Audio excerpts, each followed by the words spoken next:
আপনি কি জানেন শয়তান কেন আজীবন জাহান্নামে থাকবে? তো চলুন তা জানার আগে আল্লাহকে ভালোবেসে ভিডিওতে লাইক দিয়ে চ্যানেলটি সাবস্ক্রাইব করি।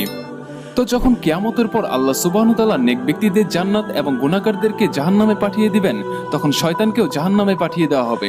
শয়তান 1,00,000 বছর জাহান্নামে পড়ে থাকবে। তখন আল্লাহ সুবহানাহু ওয়া তাআলা হুকুম দিবেন, শয়তানকে জাহান্নাম থেকে নিয়ে আসো, এবং হযরত আদম আলাইহিস সালামকেও জান্নাত থেকে নিয়ে আসা হবে। তারপর আল্লাহ রাব্বুল আলামিন শয়তানকে বলবে, হে শয়তান, তুই আমার নাফরমানি করেছিলি যখন আমি তোকে হযরত আদম আলাইহিস সালামকে সিজদা করতে বলেছিলাম।